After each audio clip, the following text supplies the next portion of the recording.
أشهد أن محمدا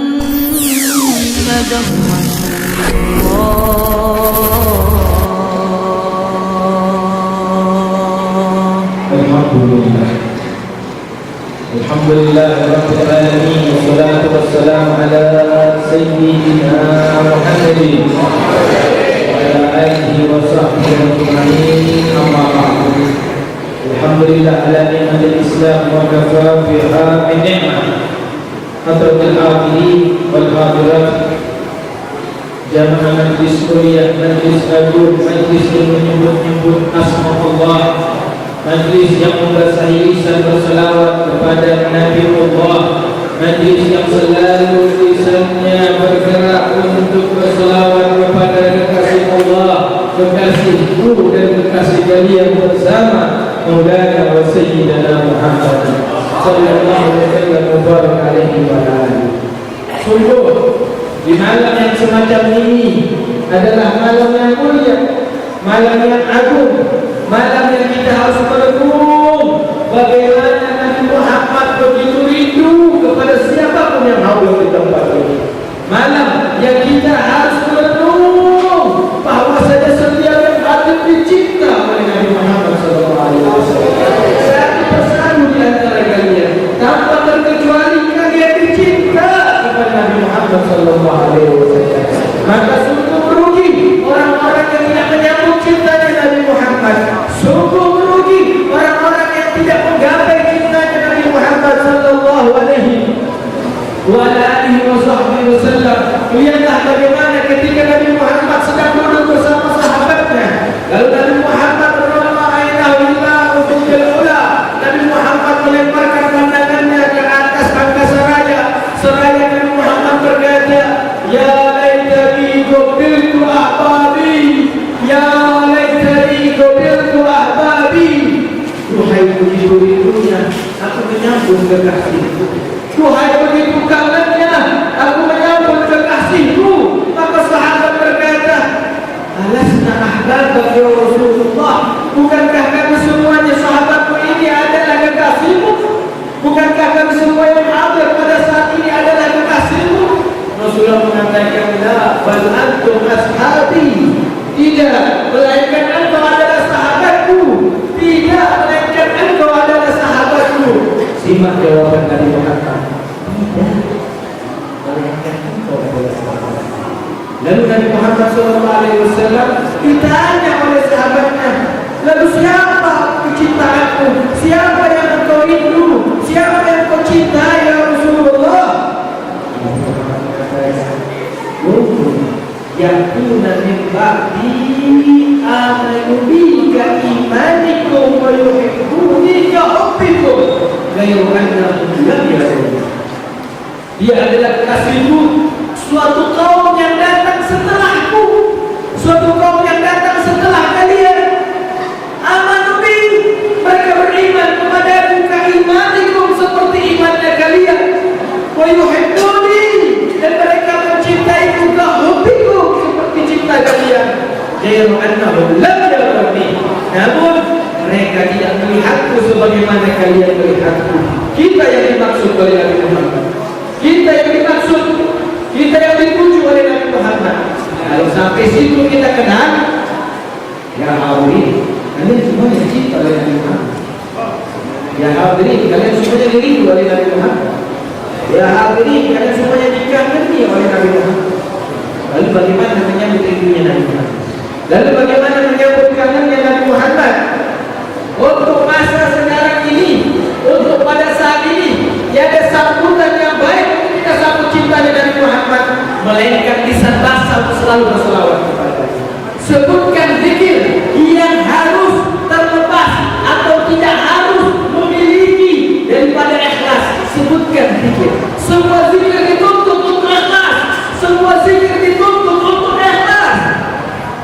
Zaman sekarang maksiat sudah merata, kotoran hati sudah menempel. Untuk bisa ikhlas sangatlah berat. Maka Allah berikan karunia yang indah ketika Allah berwahyu, innallaha wa malaikatahu yusholluna 'alan nabi ya ayyuhalladzina amanu shallu 'alaihi wa sallimu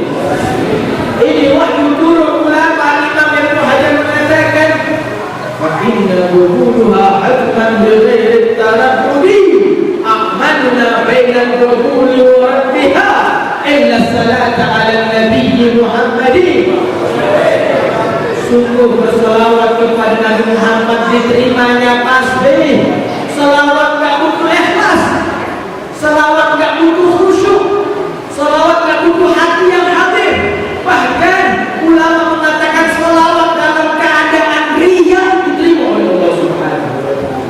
Maka untuk sekarang dengan maksiat yang merata, dengan kotoran hati yang sudah mereka susah untuk kita hilangkan, senjata pamungkas yang dimiliki oleh umat Nabi Muhammad adalah berselawat kepada Nabi Muhammad sallallahu alaihi wa ala alihi wa sahbihi wasallam. Maka kita temukan dalam sejarah berapa banyak umat Nabi Muhammad setiap harinya berselawat 40.000 kali. Ada di antara mereka yang berselawat 70.000 kali. Ada di antara mereka berselawat 100.000 kali setiap harinya, hingga mereka mendapatkan maqam wali, maqam hamba Allah saleh yang tinggi derajatnya di sisi Allah melalui jalan selawat kepada Nabi Muhammad sallallahu alaihi wa alihi wasallam. Salah seorang wanita salehah, wanita yang baik, wanita yang mulia. Beliau bernama Syekh Sultanah bin Ali Az-Zabidi, seorang wanita yang hidup di masa Al-Imam Abdurrahman bin Muhammad As-Sakaf. Wanita yang saleh, wanita yang baik. Beliau menghabiskan hari-harinya berlalu, lisannya basah sampai kering, habis kita berselawat kepada Nabi Muhammad SAW. Lisan dari awal basah sampai kering semuanya untuk berselawat kepada Nabi Muhammad SAW. Sampai beliau mendapatkan maqam yang tinggi, maqam yang puncak daripada kewalian, al-mukalamah, mendengarkan seruan, maqam yang mendengarkan seruan, maqam yang mendengarkan suara langsung daripada perwakilan zat Allah Subhanahu wa Ta'ala yang diwakilkan oleh para malaikatnya. Hingga Syekh Sultan mendengarkan seruan, ya Syekh, utlubi ma turidin. Wahai Syekh Sultan, minta apa yang kau inginkan, minta apa yang kau inginkan. Ketika beliau masuk kepada selawat dengan seruan semacam itu, minta apa yang kau inginkan. Beliau bingung apa yang harus dilakukan. Beliau tidak tahu bagaimana bersikap ketika maqam wali telah naik. Beliau tidak tahu bagaimana harus bersikap ketika diangkat derajat yang tinggi di sisi Allah Subhanahu wa Ta'ala. Maka beliau mendatangi salah seorang wali Allah yang mengenal ilmu syariat, yang menguasai ilmu tasawuf, yang menyelam dalam ilmu hakikat. Beliau adalah Al-Imam Muhammad bin Hakam Al-Basir. Al-Imam Muhammad bin Hakam Al-Basir datang oleh Syekh Sultan. Maka Al-Imam Muhammad bin Hakam mengatakan, engkau telah sampai di puncak maqam wali yang tinggi, maka mintalah kepada Allah, minta permintaan tertinggi derajat umat Nabi Muhammad SAW. Minta permintaan tertinggi derajat umat Nabi Muhammad SAW. Maka Syekh Sultan bertanya, apa itu? Al-Liqa ila Habib ya, berjumpa dengan Nabi Muhammad dalam keadaan sadar. Maka tertinggi dari umat Nabi Muhammad berjumpa dengan Nabi Muhammad dalam keadaan sadar. Sebagaimana diriwayatkan banyak di antara para ulama yang berjumpa langsung dengan Nabi Muhammad dalam keadaan sadar. Di antaranya Imam Suyuti dalam seumur hidupnya berjumpa Nabi Muhammad dalam keadaan sadar 70 kali berkali. Namun ini Syekh Sultan berjumpa setiap berselawat kepada Nabi Muhammad dengan banyak dari berselawat. Akhirnya dia meminta, ya Allah, permintaanku berjumpa Nabi Muhammad dalam keadaan sadar. Maka dia berjumpa Nabi Muhammad hadir di hadapan Syekh Sultan dalam keadaan sadar. Sampai disebutkan tetangganya Syekh Sultan tahu kejadian tersebut, keluarganya Syekh Sultan tahu kejadian tersebut, hingga mereka semuanya keluarga dan tetangganya Syekh Sultan menitipkan hajat, menitipkan pesan kepada Nabi Muhammad melalui Syekh Sultan. Hingga ketika Syekh Sultan berjumpa dengan Nabi Muhammad, Syekh Sultan menyampaikan, ya Rasulullah, umatku yang bernama Fulan bin Fulan mempunyai pertanyaan, dia ingin seperti ini. Lalu dikatakan lagi, ya Rasulullah, umatku Fulan bin Fulan, tetanggaku, menginginkan pertanyaan yang seperti ini. Dikatakan lagi, ya Rasulullah, keluargaku yang bernama Fulan bin Fulan menginginkan suatu pertanyaan yang seperti ini. Maka Nabi Muhammad menjawab, katakan kepada tetanggamu untuk melakukan ini dan tinggalkan itu. Lalu dikatakan, katakan kepada keluargamu untuk lakukan ini dan tinggalkan itu. Ini sejarah tercatat dalam riwayat hidup Syekh Sultan, keramat daripada banyak yang membaca selawat kepada Nabi Muhammad sallallahu alaihi wa ala alihi wa sahbihi wasallam. Mudah-mudahan yang ada juga merasakan keramat ini. Amin. Mudah-mudahan yang hafal juga merasakan nikmat ini. Amin. Maka itu banyak-banyak berselawat kepada Nabi Muhammad. Habiskan lisan yang basah hingga kering dengan banyak berselawat kepada Nabi Muhammad sallallahu alaihi wa alihi wasallam. Jikalau kita mau melihat sejarah sebagaimana Imam Yusuf bin Ismail An-Nabhani dalam kitabnya menceritakan salah seorang laki-laki dari Bani Israel berumur 200 tahun. Umurnya 200 tahun. Subhanallah. Namun 200 tahun umurnya dihabiskan bukan untuk taat sama Allah, bukan untuk taat sama Allah, bukan untuk mematuhi perintah Allah, namun habis umurnya untuk durhaka kepada Allah. Habis umurnya untuk melakukan perbuatan yang tidak disukai oleh Allah. Yang ada dalam hidupnya, dalam umurnya kebengisan, kejahatan, keburukan, kenistaan, nggak kenal cinta, nggak kenal kasih sayang, nggak kenal perhatian, nggak kenal menghormati. Habis 200 tahun umurnya dalam keadaan yang semacam itu. Ketika wafat karena umurnya yang semacam itu, habis untuk kebengisan, keburukan, masyarakat Bani Israel menganggapnya seperti sampah. Ini sampah masyarakat. Ketika wafat, jenazahnya dibuang ke tong sampah. Karena biasanya masyarakat menganggapnya sampah. Ketika jenazahnya dibuang ke tong sampah, Allah perintahkan Jibril untuk turun kepada Nabi Musa alaihi wa Nabi Muhammad sallallahu alaihi wasallam untuk mengambil jenazahnya, untuk dimandikan, dikafan, disolatkan dan dikuburkan menurut syariat Nabi Musa alaihi wa Nabi Muhammad sallallahu alaihi wasallam.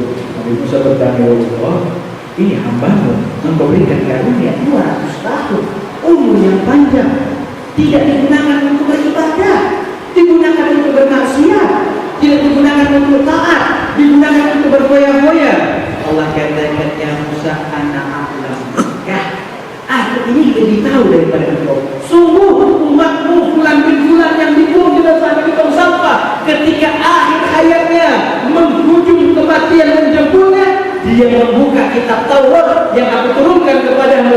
Ketika membuka kitab Taurat, terdapat biografi riwayat hidup kekasihku Muhammad dan tertulis dalam kitab Taurat dengan nama Muhammad. Maka diambil itu kitab Taurat, dia langsung jatuh cinta kepada Nabi Muhammad. Begitu besar cintanya ketika mengetahui ada berita untuk berselawat kepadanya, maka dia letakkan kitab Taurat dengan nama Muhammad di antara kedua matanya, lalu dia berselawat kepada kekasihku Muhammad.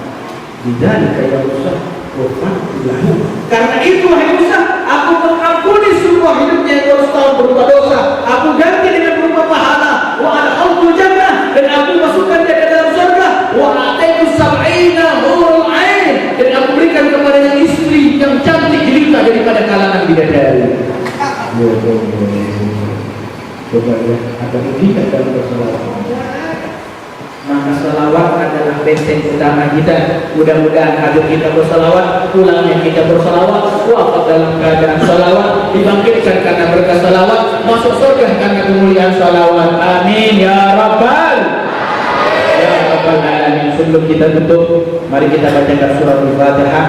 Yang pertama kita hadiahkan untuk adinda tercinta yang berulang tahun, Waktina Karimah Dewi, agar Allah Subhanahu wa taala panjangkan umurnya dalam keadaan sehat walafiat, taat kepada Allah Subhanahu wa taala, dan semua yang hadir yang berulang tahun mudah-mudahan Allah panjangkan umurnya sehat walafiat, taat kepada Allah Subhanahu wa taala, dan mudah-mudahan Allah mudahkan daripada ujian nasional adinda-adinda kita, dan Allah jadikan masa depan yang baik buat umat Nabi Muhammad sallallahu alaihi wasallam. Ala hadhihi niyyah wa kullu yadin salihah wa ila hadratin Nabi al-Fatihah.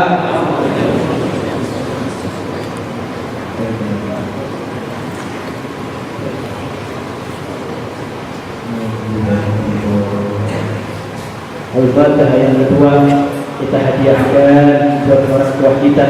Mudah-mudahan Allah panjangkan umur mereka dalam keadaan sehat walafiat, taat kepada Allah. Allah berikan anaknya bakti kepada mereka. Ya Allah, jadikan umur khususnya khusus umur mereka dalam keadaan wafat husnul khatimah. Jadikan mereka yang telah wafat kuburannya taman di antara taman-taman surga.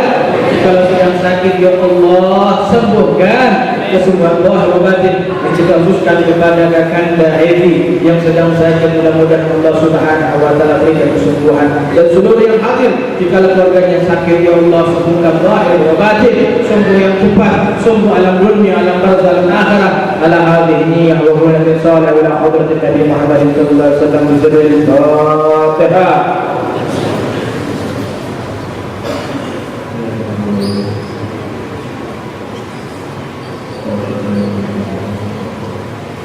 Al-Fatihah yang ketiga, kita hadiahkan yang ikhlas, dan itu sebagainya hadiah Allah Subhanahu wa taala menyempurnakan pembangunan masjid ini.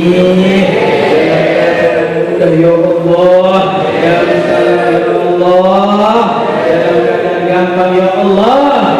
Ya Allah, sentuh hati-hati hamba untuk menghidupkan syiar daripada tempat ibadah kepada ya Allah.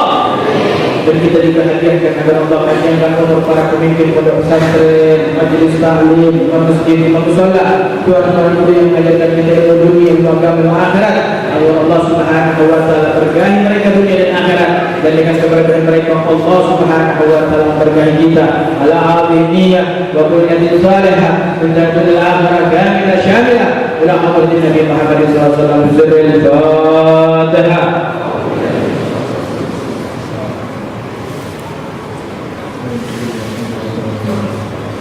Allah بأجل الفاتحة ورحمة الفاتحة سر الفاتحة نور الفاتحة أن تغفر لنا من كل الخير وأن تجعلنا من أهل الخير وأن تعاملنا معاملة أهل الخير واختم أمورنا في خير وفي عافية وآخر دعوانا الحمد لله رب العالمين. دار النبي